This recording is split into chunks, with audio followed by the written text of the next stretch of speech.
Bismillahirrahmanirrahim. Assalamualaikum warahmatullahi wabarakatuh. Alhamdulillahirrabbilalamin. Hamdan katsiran tayyiban mubarakan fihi. Asyhadu an la ilaha illallah wahdahu la syarikalah. Wa asyhadu anna Muhammadan abduhu wa rasuluhu la nabiyya ba'dah. Allahumma salli ala nabiyyina Muhammadin wa ala alihi wa sahbihi wa man tabi'ahu bi ihsanin ila yaumiddin. Rabbi shrah li sadri wa yassir li amri wahlul 'uqdatam min lisani yafqahu qawli wa ba'd. Alhamdulillah, sebuah kesyukuran yang amat sangat besar bagi Allah Subhanahu wa taala yang dengan limpahan karunia serta rahmatnya di pagi hari ini Allah mudahkan saya khususnya untuk melakukan kajian live secara streaming di akun Facebook resmi Muhammad Faizar. Mungkin teman-teman yang melihat notifikasi ya tentang judul streamingnya ini memang agak unik ya. Gendruwo, momok para wanita dan gangguan jin pecandu onani. Ini yang akan kita bahas pada kesempatan pagi hari ini.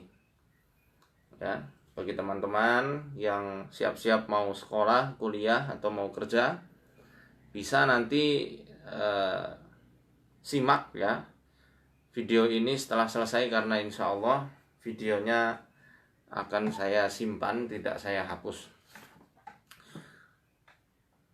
Seperti yang kita ketahui tentang gendruwo, momok gendruwo ini banyak dipahami oleh masyarakat sebagai momok yang menyeramkan, menakutkan, tinggi besar, berbulu, hitam, mirip King Kong atau gorila. Tapi kalau kita lihat dari referensi-referensi kepercayaan mitologi Jawa kuno, ternyata wujud gendruwo menurut kepercayaan orang-orang Jawa zaman dulu itu bentuknya tidak selamanya seperti yang digambarkan dan difantasikan oleh manusia di zaman sekarang.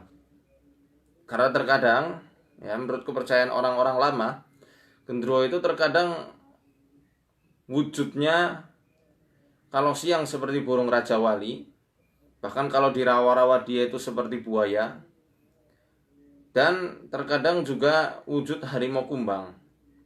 Jadi tidak selamanya ya aslinya tidak selamanya wujudnya itu berupa sosok tinggi besar berbulu hitam. Ya, nggak selamanya seperti itu.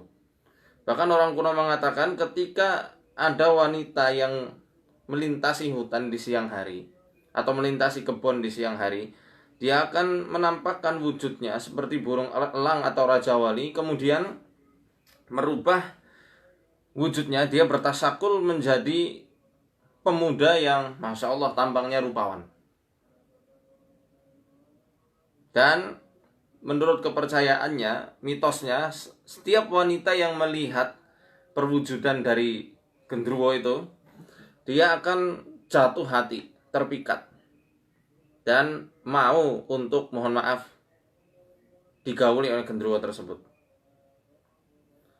Pembahasan tentang kawinnya jin dan manusia ya, itu sudah kita bahas di YouTube ya, dan mungkin sudah ada sebagian teman-teman yang menyimaknya.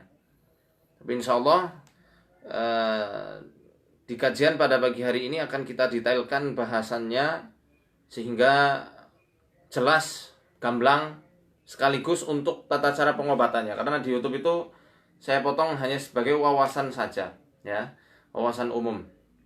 Untuk tim IT Arsada, mohon ini nanti diupload ulang dan diberikan logo Arsada. Saya nggak bisa memberikan logonya, maklum orang kampung. Baiklah. Kita sudah pernah bahas ya bahwasanya bangsa jin bisa bertasakul. Tasakul tahu ya? Tasakul adalah malih rupa atau berubah bentuk, menyamar kepada wujud yang lainnya selain wujud aslinya. Dikatakan oleh Al-Qadhi Abu Ya'la Al-Husain Ibnul Farra, beliau adalah salah seorang ulama bermadhab Maliki, wala qudrata lisyayatini ala taghyiri anfusihim. Ya. setan tidak memiliki kemampuan untuk merubah bentuknya. Walakin yajuzu an yu'allimahumullahu ta'ala kalimatin aw darban min durubil af'al idza qalahu aw fa'alahu, ya. Naqalahu Allah ta'ala min suratin ila surah.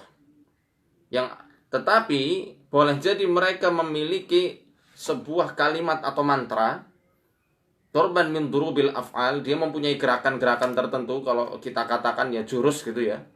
Dia punya gerakan-gerakan tertentu. Idza qalahu, apabila dia mengucapkan mantra tersebut, au fa'alahu, atau mengerjakan gerakan-gerakan itu, naqalahu Allah Ta'ala, maka Allah Subhanahu wa Ta'ala akan memindahkan wujud aslinya kepada wujud yang lainnya. Dan setan yang memiliki mantra-mantra serta gerakan-gerakan tersebut itulah yang disebut dengan ghailan, jamaknya ghaul atau as-sa'ali. Ini saya ulangi saja ya, supaya teman-teman paham kenapa kok jin bisa berubah bentuk. Ya wajar, karena mereka ya diberikan ilmu sama seperti manusia. Bahkan ilmu yang tidak ada pada kita ada pada mereka. Dan ilmu yang ada pada kita tidak ada di alam mereka. Ini salah satu bentuk kebijaksanaan dan keadilannya Allah Subhanahu wa Ta'ala. Ingat, yang bisa bertasakkul kebanyakannya adalah jin yang belajar, nggak sembarangan jin. Khususnya bertasakkul dengan wujud yang menakutkan atau menyeramkan. Nah, itu kan perkataan ulama, apa bisa dijadikan dalil? Ada dalil yang sahih ya, yakni riwayat Al-Hakim dalam Mustadraknya, dan sanadnya sahih, ketika masa kekhalifahan Umar bin Khattab radhiyallahu anhu. Ya, jadi suatu ketika di zaman kekhalifahan Amirul Mukminin, ya, banyak tersebar isu tentang ghilan atau ghaul. Ya, kalau di tempat kita ini lagi tersebar isu seperti isunya KKN di Desa Penari. Ya. Jadi dari zaman Umar itu sudah ada ghaul, hantu. Maka ketika itu kata Umar bin Khattab, ya, bahwasanya inna ahadakum, sesungguhnya salah seorang di antara kalian tidak bisa ya merubah bentuknya sendiri kepada bentuk yang lainnya. Wa inna lahum saharah ka saharatikum, tetapi bangsa jin itu mempunyai penyihir-penyihir yang mana penyihir itu sama seperti penyihir-penyihir di kalangan manusia. Wa idza ra'aitum minhum syai'an, kalau kamu melihat ya penampakan atau sesuatu dari ulah mereka, fa'adinu, kata Umar bin Khattab, maka kumandangkanlah adzan. Ghaul ya sama seperti gendruwo ini, kerjaannya salah satunya menyesatkan orang masuk ke dalam hutan, diculik ke kebun, kemudian mohon maaf digauli. Kadang-kadang juga berubah bentuk, kemudian kalau dia memang naksir sama wanita kalangan manusia ya akan dikerjai betul. Menyamar sebagai suaminya, wujudnya wujud suami, ngetok-ngetok pintu, ya. Dia akan biasanya pura-pura masuk angin, minta dikeroki, dan terjadilah suatu hal yang tidak diinginkan. Mereka pun lihat-lihat ya, teman-teman yang dirahmati Allah, lihat-lihat mana kiranya wanita yang cocok untuk jadikan korban. Apalagi wanita-wanita yang sering tinggal suaminya pergi, ya, dia akan berubah bentuk wujud suaminya, ketok-ketok. Di antara modusnya itu pulang karena tidak enak badan. Ini kisah nyata ya, bukan karangan saya. Ini kisah nyata terjadi di banyak daerah, termasuk di kampung saya juga pernah ada yang semacam itu. Bercerita, katanya gregas, ya, badannya tidak enak badan, tidak enak badan ya, kayak meriang, minta dikeroki. Nah, ketika dikeroki, ketika kerokan, dia akan memunculkan sihirnya supaya wanita itu terhipnotis dan mohon maaf akan terangsang oleh ulah si genderuwo ini. Dan akhirnya genderuwo itu melakukan apa yang diinginkannya. Na'udzubillah min dzalik. Betapa pentingnya kita membaca zikir perlindungan, ya, baik suami ketika meninggalkan istrinya atau istrinya yang sedang ditinggalkan suami, supaya tidak diganggu oleh setan-setan dari golongan jin, apalagi golongan manusia. Apa doanya? Untuk suami yang pergi, hendaklah dia membaca Bismillahirrahmanirrahim, la haula wala quwwata illa billahil aliyil azim. Kemudian membaca Allahumma inni a'udzubika min wa'tha'is safar wa ka'abatil mandhar wa su'il munqalab fil mali wal ahli wal walad. Itu di antara doanya. Allahumma inni a'udzubika min wa'tha'is safar wa ka'abatil mandhar wa su'il munqalab fil mali wal ahli wal walad. Allahumma hawwin 'alaina safarana hadha wa atwi 'anna bu'dah. Allahumma anta sahibu fis safar wal khalifatu fil ahli wal mali wal walad. Atau dalam sutra dikatakan wal khalifatu fil ahli, cukup. Sebagai wujud ketawakalan kita, ya, kita menitipkan harta, anak-anak serta keluarga kita kepada Allah. Karena Allah lah sebaik-baik yang memelihara keluarga kita ketika kita sedang safar. Wasu'il munqalab, supaya kita berlindung sama Allah dari berubahnya keadaan dari yang baik menjadi buruk. Dari yang tadinya ketika kita tinggal keadaannya sehat, biar Allah tetapkan kesehatannya. Tidak pulang-pulang, kita pulang dari safar kemudian menjadi sakit. Dan yang tadinya dalam keadaan yang aman, Allah tetapkan keadaan keamanannya itu sampai kita pulang. Ya, tidak dijahati oleh apapun, tidak dibahayakan oleh apapun, supaya Allah terus yang melindungi. Itu ketika kita selaku suami sedang pergi bersafar, bertugas, atau sedang berdakwah, atau sedang berdagang, minta perlindungan sama Allah Subhanahu wa taala. Ini doa dari Nabi sallallahu alaihi wasallam. Sudah hafal doanya ya? Insyaallah sudah. Adapun istrinya juga demikian. Banyak-banyak zikir dalam rumah. Ya, banyak-banyak zikir dalam rumah. Kalaupun memang ada yang ngetong-kotok serta mencurigakan, biasanya wujud genderuwo ketika masuk menyamar sebagai wujud suaminya, itu tidak ada ininya. Apa namanya ini? Lekukan ini ya, lekukan yang di bawah hidung, di atas bibir. Keadaannya pucat, dingin. Ya, kalau dia minta kerokan, ya, modusnya kerokan misalnya, ngerges badannya, maka hal utama yang harus dilakukan oleh sang istri adalah dengan meruqyahnya. Bismillahirrahmanirrahim, min kulli syai'in yu'dik, ya, wa min kulli ainin hasid, Allahu yasfik, bismillahirrahmanirrahim. Kalau memang betul itu suaminya, niscaya tidak akan kepanasan atau kabur begitu saja.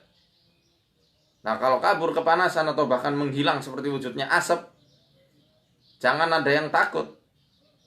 Ya, jangan takut. Alhamdulillah. Ya. Karena dengan istighfar saja, istighfar dengan ketika dibacakan dengan kesadaran yang penuh, dia akan kepanasan dan lari. Hilang itu pengaruh sihirnya. Supaya tidak terjadi hal yang tidak diinginkan.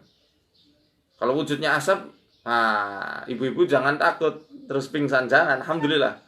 Berarti itu wujud rahmat Allah Subhanahu wa taala, penjagaan Allah untuk ibu-ibu yang ditinggal suaminya. Ya. Biarkan saja. Ya, yang semacam itu. Kemudian di antara ciri-ciri ya, ciri-ciri rumah yang biasanya diintai, itu sebenarnya genderuwo dimintai pertolongan juga atau perjanjian. Biasanya oleh para sesepuh, ya, para leluhur-leluhur yang lama, supaya genderuwo itu menjaga, biasanya disuruh menjaga kebun, area perkebunan. Kemudian mungkin karena sudah lama, tanah sudah dibeli, setelah sekian tahun, sekian dekade, akhirnya dibangun rumah di bekas kebun tersebut. Ciri-cirinya mereka akan suka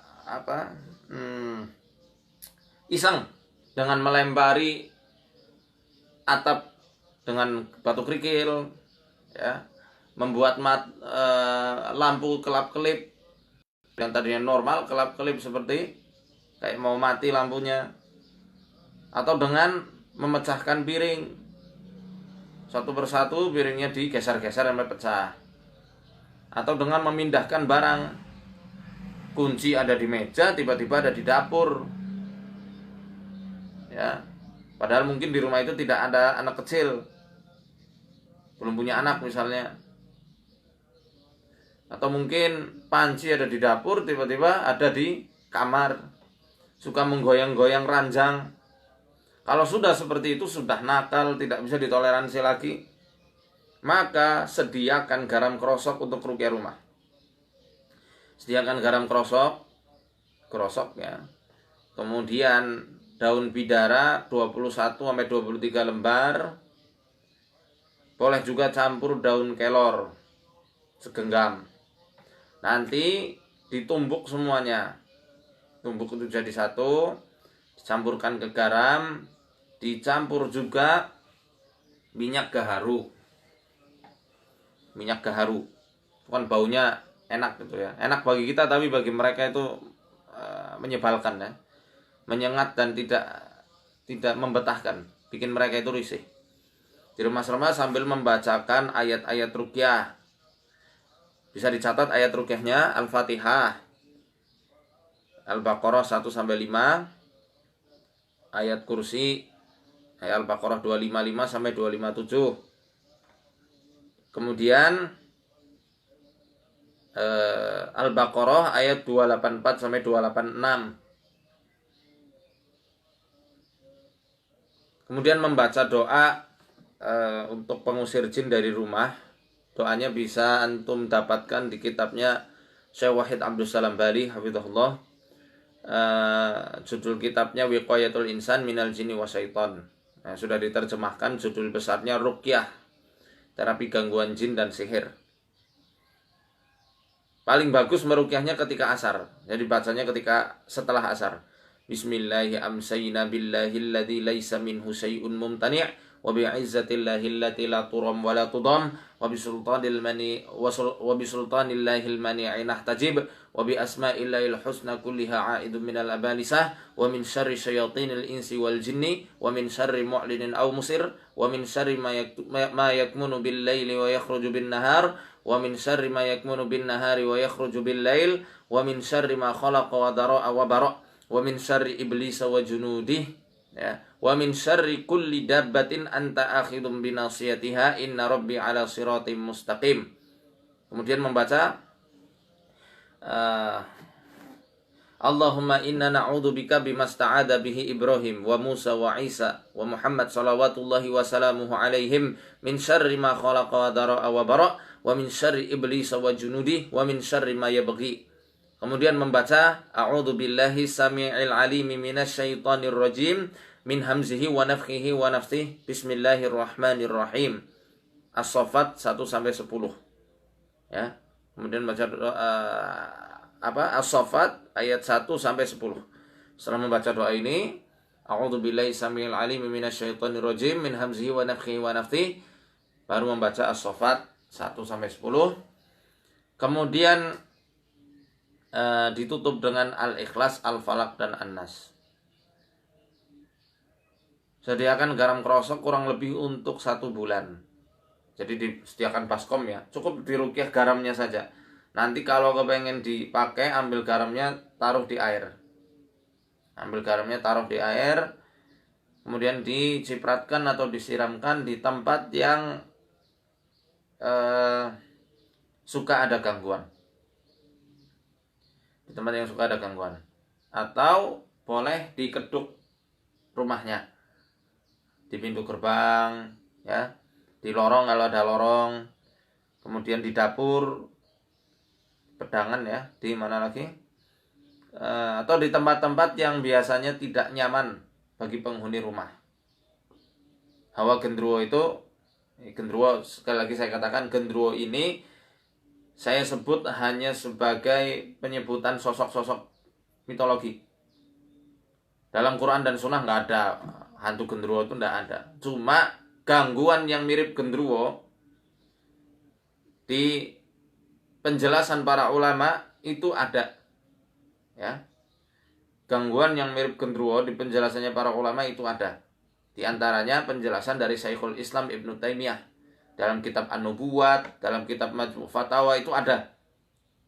Ya, maka penyebutan ini bukan untuk nakut-nakutin, supaya memudahkan memahami, ya, supaya tidak ada yang salah paham. Ya, kemudian dikeduk itu digali sampai seukuran 1 siku dan disiram dengan air yang dicampurkan garam, bidara, kelor serta gaharu yang sudah diruqyah. Dilakukan paling bagus setelah asar. Sehari sekali saja cukup, ya. Sehari sekali cukup setelah asar. Ini yang saya dapatkan faedahnya dari Ustadz saya, ya, Ustadz Arif Rahman Hakim, Ustadz Musa Sungkar. Paling bagus ruqyah itu, ya, untuk gangguan-gangguan semacam ini adalah setelah asar.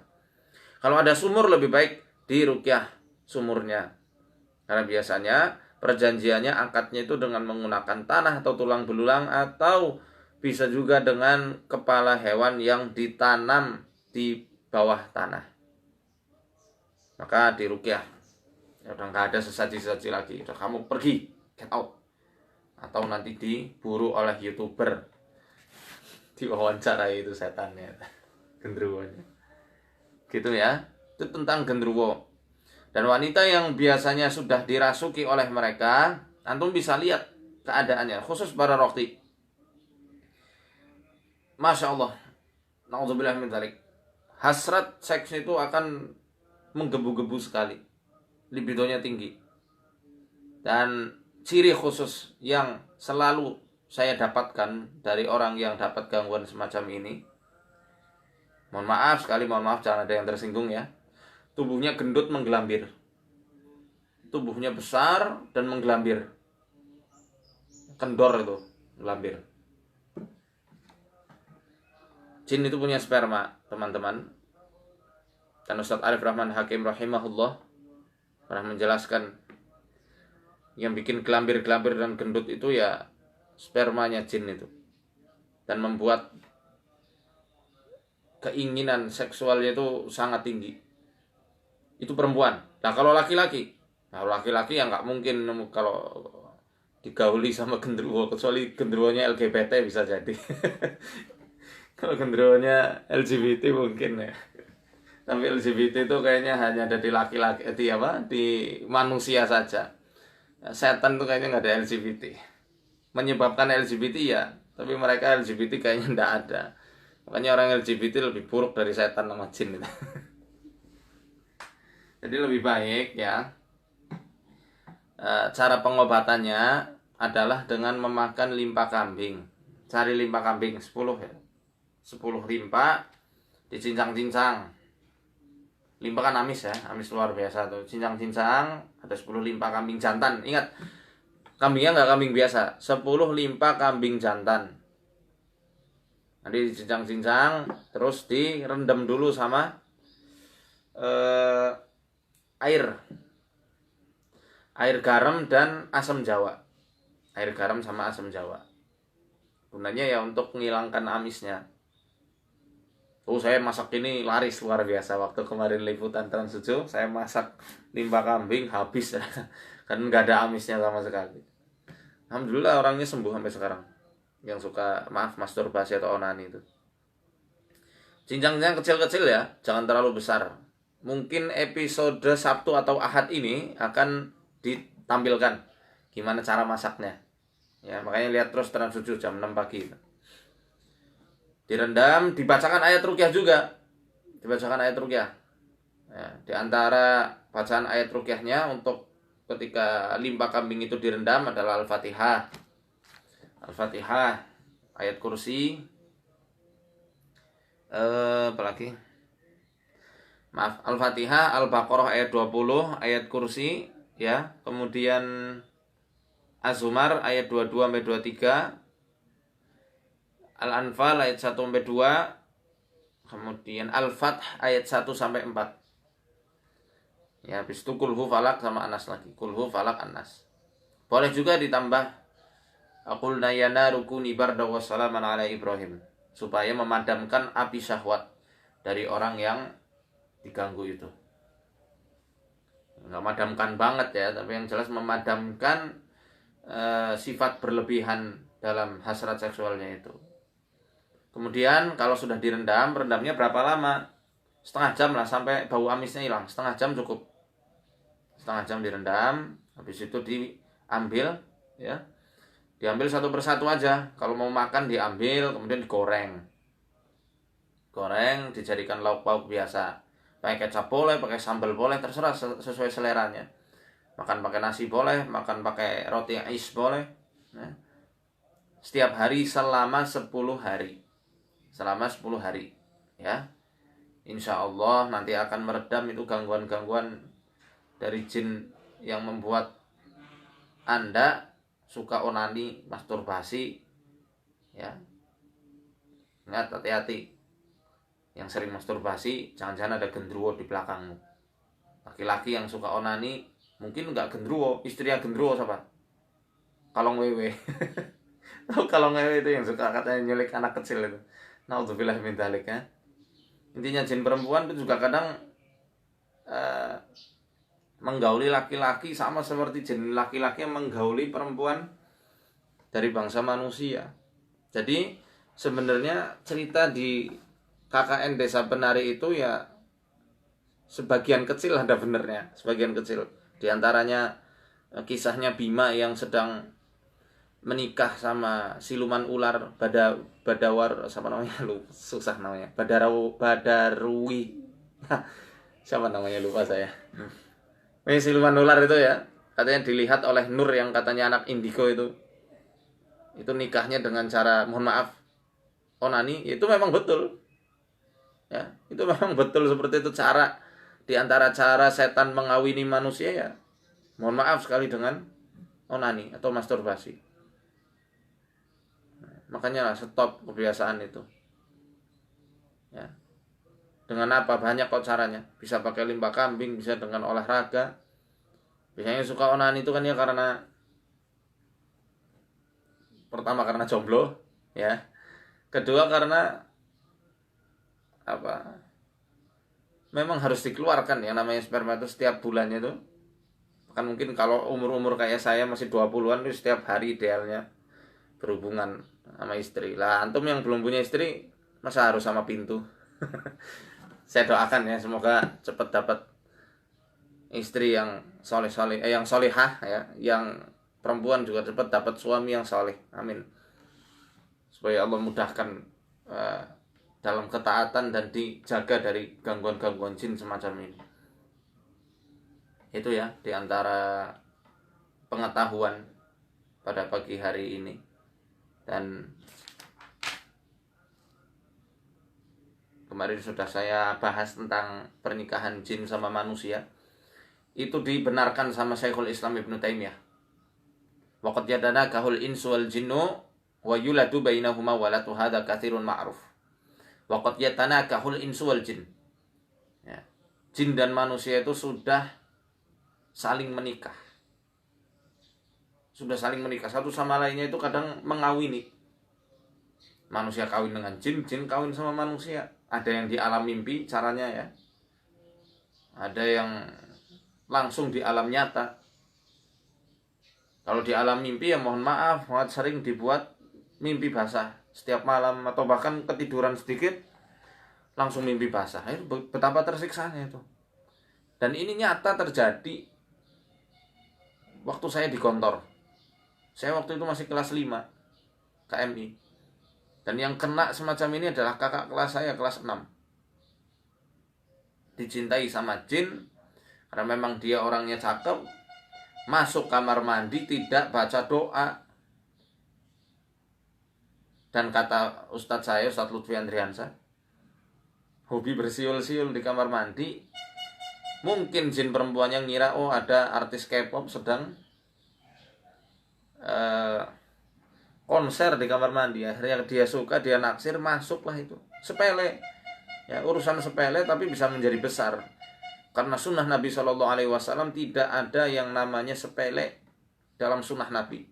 Untuk para thalibul ilmi, orang yang sudah belajar tentang ilmu, yang namanya sunnah bukan lagi perkara antara boleh dikerjakan atau tidak dikerjakan. Ya.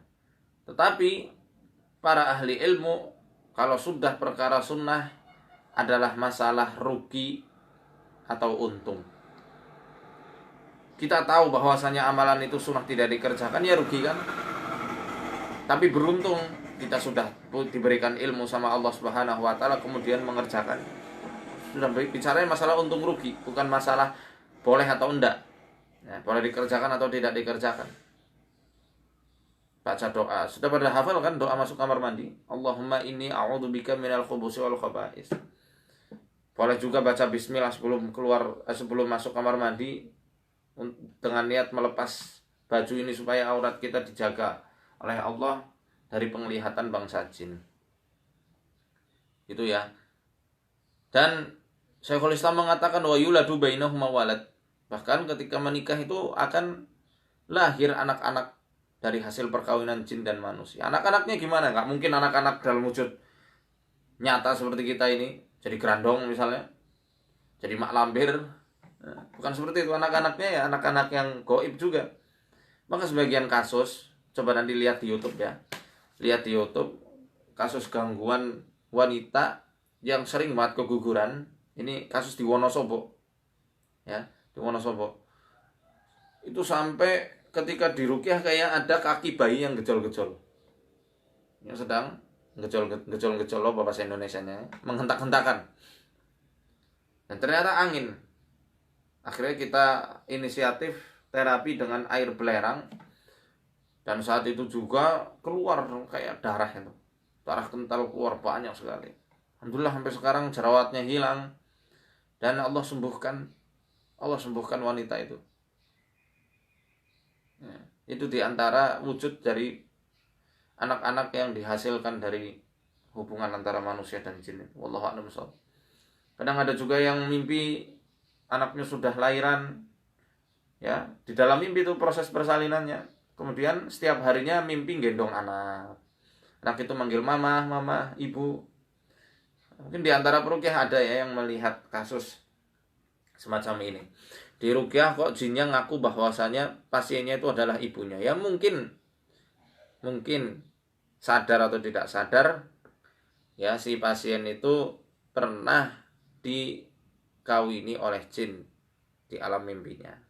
Atau mungkin di alam nyata di kamar mandi. Naudzubillah min dzalik. Naudzubillah. Ya, tobatlah para pecinta film porno. Karena itu bisa dijadikan juga sarana bagi mereka untuk menggauli jenengan. Naudzubillah min dzalik. Di antara dalil bahwasanya jin itu bisa mengawini manusia kemarin sudah saya jelaskan ayat 56 surat Ar-Rahman. Ya, lam yatmithunna insu qablahum wala jan. Hurun ain tidak pernah disentuh sebelumnya baik oleh manusia dari laki-laki dari golongan manusia maupun laki-laki dari golongan jin. At-tamsu kata Al-Imam Al-Qurtubi maknanya adalah al-jima', bersenggama. Ya. Yu'allimuka anna nisa al-adamiyati qad yatmithunna al-jan wa anna al-hural 'aini qad burri'na min hadzal 'aib wan nuzihna. Ya, yang menunjukkan pada kita bahwasannya wanita-wanita dari bangsa manusia keturunan Adam pernah disentuh, digerayangi, mohon maaf bahkan digauli sama jin.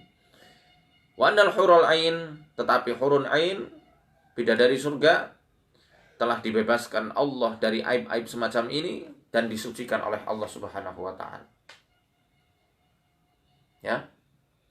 Ya. Silahkan kalau ada yang mau bertanya atau konsultasi, saya buka. Mumpung saya ada waktu. Silahkan.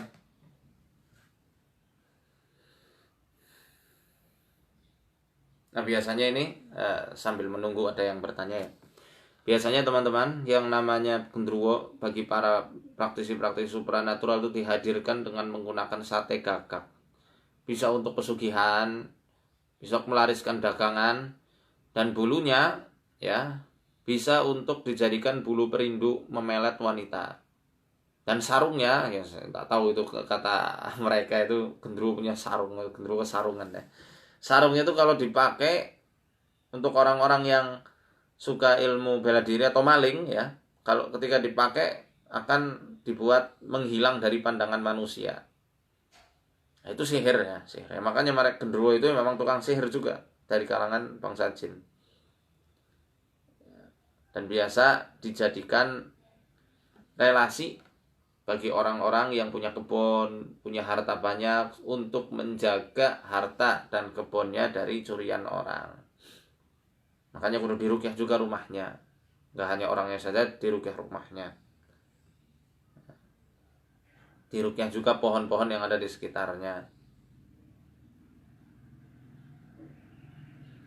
Ada yang tanya, kalau orang Cilacap mau rukyah di Banyumas daerah mana? Di Purwokerto. Di Purwokerto. Ya. Nomor admin Arsada Al-Fatah 0896 80511 0896 80511 Daftar dulu ya.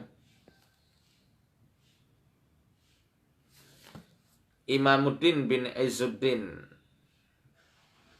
kalau belum nikah bagaimana? Saya sudah puasa. Nah, tadi sudah dijelaskan, kalau belum mampu untuk menikah bisa menggunakan 10 limpa kambing jantan, dicincang-cincang, rendam di air asam jawa dan garam, dibacakan ayat rukyah. Tadi nanti bisa diulangi lagi ya, bisa diulangi lagi Mas Maudin di rekaman saya setelah selesai streaming ini. Kemudian dibuat lauk pauk setiap harinya, 10 hari, selama 10 hari.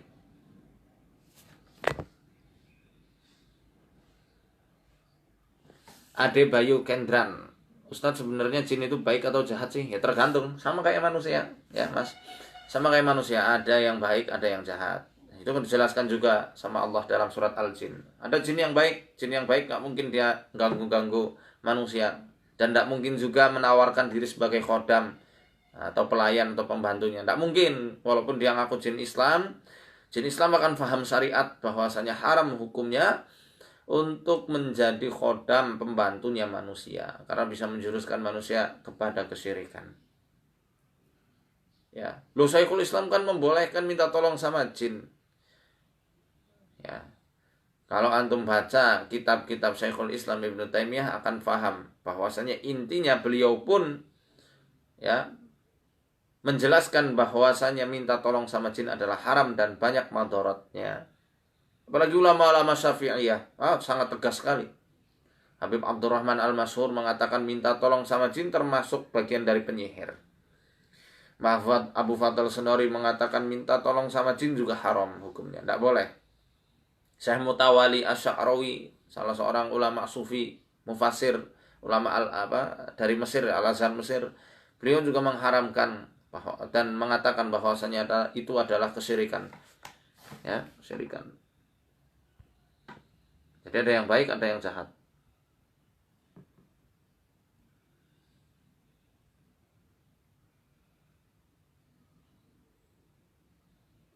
Kalau dalam rumah suami istri sering cekcok, apa ada gangguan semacam itu, walaupun hal sepele bisa bikin ribut. Iya, biasanya, ya ini dari Bu Rina, biasanya yang bikin cekcok antara suami dan istri diantaranya, pertama si istri ada gangguan jin, dan kebanyakan jin yang bikin cekcok itu jin dari nasab leluhurnya. Dan ingat, jin leluhur itu tidak menurun secara otomatis pada anak cucu keturunannya. Jadi kalau jenengan kok diikuti sama jin nasab, perlu dikoreksi dirinya. baik kebiasaannya, baik sifatnya, karakternya, kebiasaan hidupnya. Ini sudah saya tuliskan secara lengkap di buku saya, judulnya Risalah Pelebur Jin Leluhur.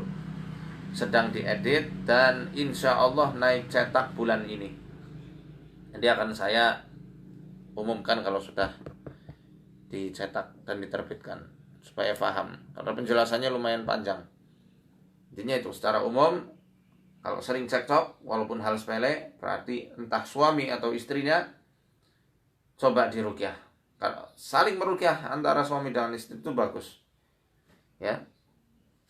Tapi apakah itu pasti ulah gendruwo? Belum tentu. Ya, gendruwo ini kan ulah dari jin luar, ya, jin luar yang masuk, atau mungkin gendruwo yang pernah dimintai pertolongan dengan perjanjian khusus dengan leluhur jenengan, ya. Kemudian akhirnya gendruwo itu memicu permusuhan antara suami dan istri. Itu nanti biasanya tipe ciri-ciri orang, khususnya wanita yang dirasuki atau diikuti sama gendruwo, seringnya gatel-gatel luar biasa tuh kulitnya, dan bau keringatnya, bau luar biasa, langu, ya, gitu. Untuk melepas sihir yang pernah dipakai dari Pak Dadi Anjasya. Melepas sihir yang pernah dipakai emang harus dikembalikan lagi kepada yang memberi untuk melepasnya. Sihir hafal sama makan. Maksudnya gimana ya? Nah, Anda harus, ya, kalau misalnya Anda diberikan jimat, diberikan susuk, keluarkan saja, nggak usah dibalik-balikan ke orangnya. Ya, niat tobat sama Allah dan hancurkan semua sinyal-sinyal yang menjadi sumber sihir itu. Kalau dimakan ya tinggal didetoks pakai daun gandarusa bisa, daun sirsak bisa, pakai alpukat, kopi, madu juga bisa, apel malang dengan minyak zaitun juga bisa, ya, tergantung.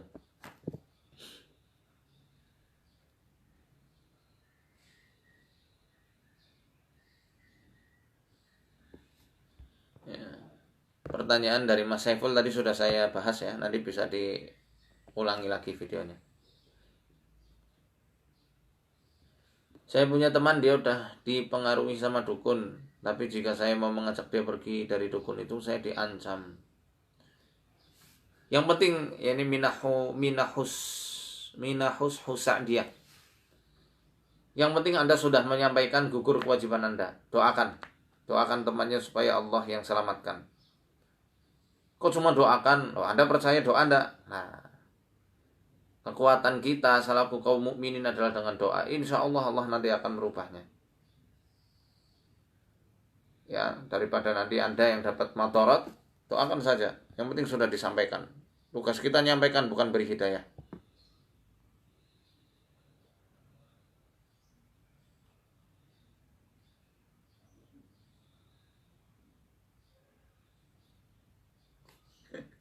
Kalau ceramah di masjid, jangan di Facebook. Lucu aja.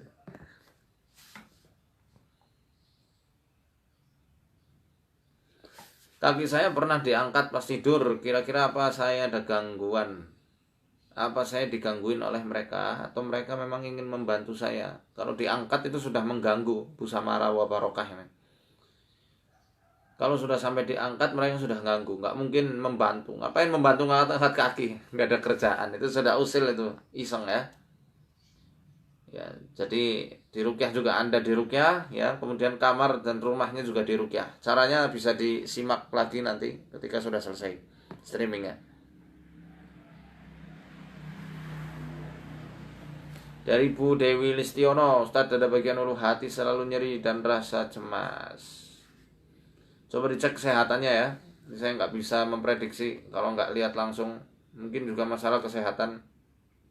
Dan biasanya masalah asam lambung yang tinggi itu juga bisa menyebabkan ulu hati sering sakit dan rasa cemas berlebihan. Rasa cemas biasanya yang sebenarnya rasa cemas yang menjadikan asam lambung itu naik. Coba cek lambungnya. Atau limpahnya juga perlu dicek.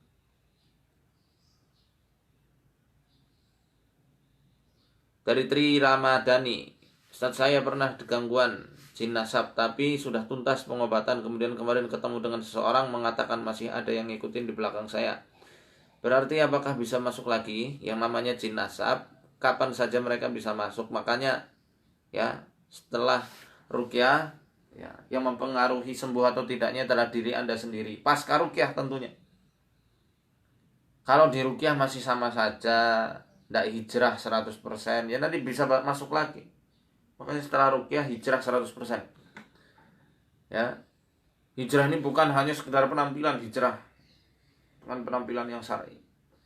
Hijrah i'tiqadiyah. Kita juga hijrah secara i'tiqad, akidah kita yang tadinya mengatakan jin itu kuat. Kita katakan jin dulu mah. Secara hakikatnya mereka itu loh. Inna kaida syaitani kana dha'ifa. Inna ibadi laisa laka 'alaihim sultan illa man ittabaka minal ghawin. Sungguhnya kamu nggak punya kekuasaan atas hambaku kecuali mereka yang mengikutimu dari golongan orang-orang yang sesat. Kita yakin Allah yang maha melindungi, ya, maha melindungi dan akan menjaga terus ketika kita teguh di jalan tauhid dan mengikuti sunnah Nabi Sallallahu Alaihi Wasallam.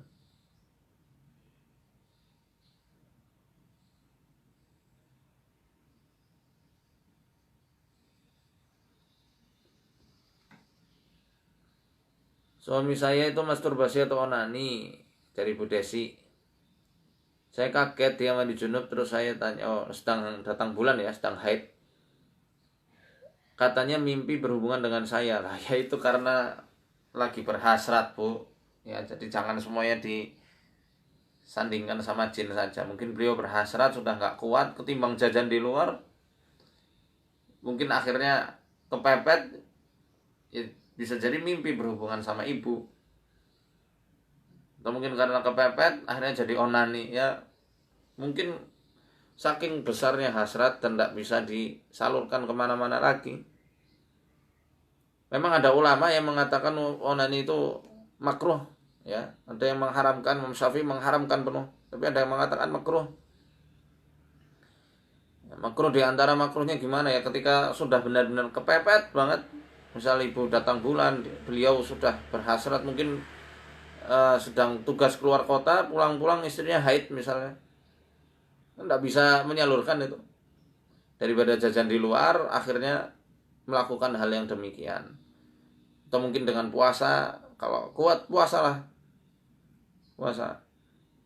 Atau kalau sudah puasa kok masih begitu saja, ya mungkin makan limpa kambing. Atau nggak usah pakai limpa kambing, ya. Nah kalau nggak pakai limpa kambing pakai apa? Nikah lagi. Tambah istri saya supaya bisa kondak-ganti cadangan itu ya. Saya bercanda tapi serius. Apa perbedaan mimpi basah yang dari gangguan sama mimpi basah alami? Apa semua mimpi basah itu termasuk gangguan jin? Sebenarnya ada hadis, cuma saya belum cek riwayatnya ya. Saya pernah baca bahwasanya ihtilam itu minasyaiton. Ihtilam itu dari setan. Ihtilam itu mimpi basah. Apalagi kalau mimpi basah itu sering-sering. Tapi kalau mimpi basah hanya sesekali, insya Allah bukan bagian dari setan. Mungkin karenanya itu saya katakan, karena gejolak ya, gejolak cairan yang ada di tubuh harus dikeluarkan. Kalau tidak bisa dikeluarkan akhirnya mimpi basah, itu wajar. Cara membedakannya gimana, yang dosa dibeda-bedakan lah. Yang penting ya, yang penting ketika itu ya, kita rajin ruqyah mandiri, baca zikir pagi petang ya. Kalau dari jin itu benar-benar kayak nyata, luar biasa, dan sangat sering terjadinya. Hari ini iya, besok enggak, besoknya lagi iya, selang-seling. Kadang ada yang setiap hari, kadang setiap waktu, gitu ya.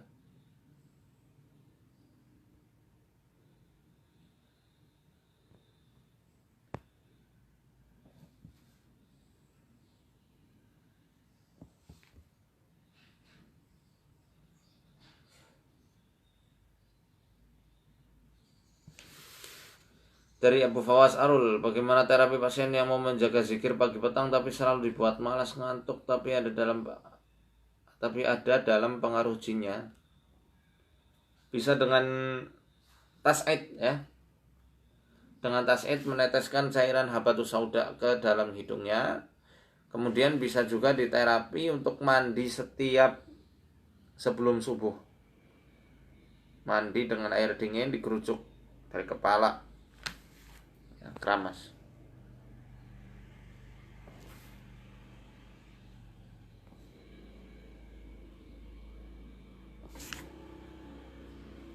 Jadi rela Ummu Aisyah, Ustadz tolong pencerahannya, setiap saya hamil selalu dikejar ular kecil hitam di dalam rumah. Di mana aja tiap saya hamil pasti ada ular, depan kamar, kamar mandi. Perlu dicek ya, rumahnya dekat sawah enggak? Kalau dekat sawah ada ular wajar, dekat kebun ada ular wajar, dekat hutan ada ular wajar. Jadi jangan semuanya itu dihubung-hubungkan sama jin, nanti jadi khurafat. Jadi tahayul itu, jadi khurafat. Takut sendiri. Kata Syekh Ibnu Utsaimin rahimahullah menjelaskan, ketika kita terjebak sama waham kita sendiri yang mengatakan bahwasanya suatu gangguan atau suatu hal yang sebenarnya wajar dikait-kaitkan terus sama jin, maka jin bisa merasuk ya secara betul-betul baik ke dalam rumah kita, keluarga kita, atau diri kita sendiri. Itu sudah pernah saya sampaikan perkataan Ibnu Utsaimin. Ibnu Utsaimin itu. Maka hati-hati, jangan selalu dikait-kaitkan sama jin. Ya, kalau ular dibunuh saya keguguran, pun anak saya meninggal. Kalau ular hanya dibuang, alhamdulillah selamat. Ya, tinggal dibuang saja lah. Atau diperingatkan, unsiduka bil ahdil ladzi akhadha 'alaika Sulaiman ibn Dawud alla tu'duna wa la tudhiru lana. Itu yang dijelaskan oleh guru saya, Syekh Wahid Abdul Salam Bali hafizahullah. Saya memperingatkan kamu dengan perjanjian yang telah ditetapkan oleh Sulaiman bin Dawud, Nabi Sulaiman alaihissalam. Ya, supaya kalian tidak mengganggu kami dan tidak mewujudkan diri di alam kami. Kalau sudah diperingatkan kau masih seperti itu, ya peringatkan 3 kali. Kalau masih seperti itu, bunuh. Ya mungkin waktu itu bunuh saja, nggak diperingatkan dulu ya.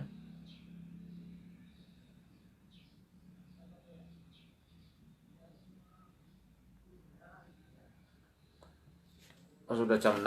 Ya, saya rasa cukup bagi pertanyaan yang belum dijawab. Insya Allah mungkin besok pagi akan kita adakan live streaming juga, atau mungkin di kesempatan yang lainnya ya. Alaikum, mohon maaf kalau ada salah kata dan salah sikap. Arsyadani Allah wa yakum. Assalamualaikum warahmatullahi wabarakatuh.